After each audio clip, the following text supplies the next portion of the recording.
Ce rêve de voir cette femme courageuse, cette femme des médias, en tout cas continuer à rayonner. Bonjour et bienvenue sur LS RDC, la chaîne web et mobile des jeunes et incroyables vidéastes congolais. Je m'appelle Francky et aujourd'hui je vais vous parler de la participation des femmes dans les médias.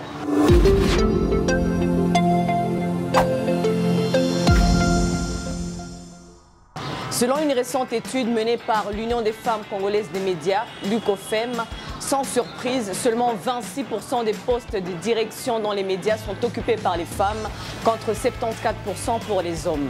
Mais attention, certaines femmes ne se laissent pas faire. Avec Aline, Esther, toutes deux de Goma au nord Kivu et Bénite de Bukavu au sud Kivu, on en parle. Je commence par toi Aline. Comment les femmes se frayetaient leur chemin dans la direction des médias dans ta ville ? Bonjour Francky, je suis à Goma, j'ai visité la radio LFM qui est d'ailleurs dédiée aux femmes et dirigée par Gisèle Kaimbani, une femme journaliste et chevronnée. Composée de 8 journalistes et donc 4 femmes, Gisèle Kaimbani m'explique comment elle s'y prend sans complexe. Et c'est comme ça que Radio LFM est née, simplement pour avoir un miroir de la femme, pour montrer que, écoutez, nous sommes des journalistes femmes, nous travaillons. Et puis nous pouvons le faire sans hommes. C'est comme ça qu'on s'est lancé dans l'aventure. Mais il y a quand même des hommes dans l'équipe qui font également un très beau travail à côté de femmes pour que les visions même de la radio de la femme soient atteintes. Vous étant que directrice d'un média comme LFM, avez-vous rencontré des défis du secteur qui est dominé par la représentativité des hommes? Oui, il y a des hommes qui nous disaient, mais nous les hommes on échoue. Il n'aura même pas une année. Il y a des hommes qui nous disaient ça en face. Hein. Qui nous disaient, mais il y a des hommes, tu vois d'ailleurs tel. Oui, c'est vrai, je les connaissais. Tu vois tel, oui. Il était un homme, il avait beaucoup d'argent, mais il a échoué. Alors toi, une femme comme ça là, tu ne vas même pas faire une année. Je leur ai dit, donnons-nous les temps. Moi je leur disais, mais vous me sous-estimez à ce point-là. Vous ne me donnez qu'une année. C'était comme une blague, mais je leur disais ça. Et pour être franche, c'était parmi les motivations qui nous ont permis à tenir. Parce qu'on se disait, si on échoue, il faut donner raison à leur dire, écoutez, on savait qu'ils ne vont pas réussir, on savait qu'elles vont échouer. Et puis comme déjà nous sommes une radio, je suis à la tête, c'est vrai, mais en bas, il y a aussi des femmes qui gèrent. Les hommes disaient, mais une radio qui est gérée par les femmes? Non, mais écoutez, vous blaguez avec le média ou quoi? Voilà, aujourd'hui nous sommes dans la 3e année. Et nous espérons aller très loin. Vous avez vu comment Gisèle Kaimbani fait pour déconstruire les stéréotypes genrés au sein de son équipe en inspirant et encourageant d'autres femmes à rejoindre les secteurs malgré la stigmatisation. À vous Francky. Merci Aline pour ce témoignage poignant et ce n'est pas tout. Marina Clara de la radio Bora FM brise les mythes également. Chef depuis plusieurs années qu'Esther a visité. Dites-nous ce qu'elle fait pour résister à la stigmatisation dans les secteurs souvent dominés par des dynamiques patriarcales et des stéréotypes de genre. Je vous emmène dans le bureau de la radio Bora FM où Madame Marina chapeaute la direction de programme. Comme vous le voyez derrière moi, ils sont en plein conseil de rédaction. Je vais lui poser différentes questions sur comment elle couvre des sujets sensibles tels que la résolution des conflits et les violences basées sur les genres. Avez-vous déjà été confronté à des comportements sexistes ou à des préjugés de la part des hommes dans votre travail? Pas directement ici à la radio Bora FM, hein. Peut-être sur terrain, oui, sur terrain, lorsque nous allons à certaines conférences ou lorsque nous avons des manifestations, des activités, des ateliers à couvrir pour des partenaires, des organisations humanitaires ou étatiques. C'est là qu'il y a des langages assez sexistes. Ça peut être direct ou indirect, mais vous comprenez déjà ce qu'on veut dire à l'égard de votre personne.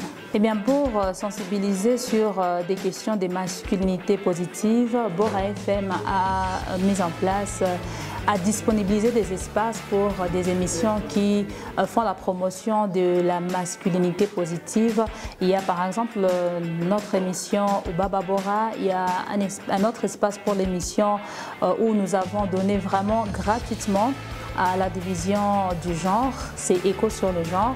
Et à part cela, nous avons également une émission Mama Oshirika, comme les noms l'indiquent, on s'entendrait peut-être à une émission des mamans. Mais bon, nous avons notre journaliste qui anime également cette émission-là, Maman Chireka. De cette manière, il reçoit les femmes, ils abordent les thématiques sur les femmes. Et même dans d'autres émissions, les femmes et les hommes discutent autour des thématiques sur la masculinité positive, la participation de l'homme à l'exécution des tâches ménagères par exemple. Mais l'aspiration principale reste ce rêve de voir cette femme courageuse, cette femme des médias, en tout cas continuer à rayonner. Fabuleux. L'exemple de Marina montre que la force des femmes dans les médias réside dans la capacité à transformer le secteur en un espace inclusif, équitable, tout en luttant contre la stigmatisation dans le milieu. Et toi, Bénite, dis-moi, dans l'autre côté de la province, comment les hommes perçoivent-ils la direction d'une femme à la tête d'un média?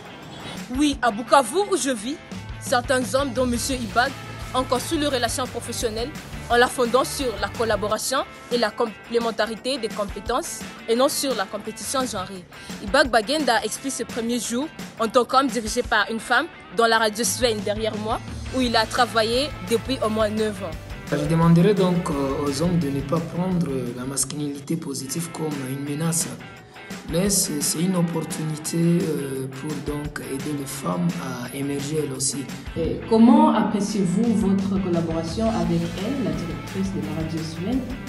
Mais plus le temps passe, on est en train de comprendre qu'une femme aussi peut travailler et bien faire, et peut-être mieux faire que les hommes. Notre collaboration est parfaite. Et les femmes, nous sommes des hommes, on la considère comme la directrice. Elle a des atouts, elle fait tout bien. Quand il y a donc des couacs au niveau de la rédaction, au niveau de l'équipe, elle revient toujours pour nous. Allez, merci Bénite pour ce témoignage intéressant depuis le Sud Kivu qui montre comment les hommes peuvent montrer le même niveau de respect pour une femme leader que pour un homme dans une position similaire. Merci Aline, merci Esther.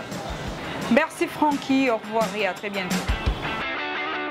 Vous avez donc compris, malgré les défis culturels et structurels, les femmes dans les médias restent des actrices essentielles du changement dans ma région.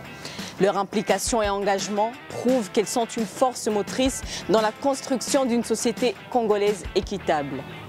Et vous, dans votre région, quels sont les principaux obstacles liés à l'égalité de genre? Que font les femmes pour briser les stéréotypes? Dites-le nous en commentaire. Salut!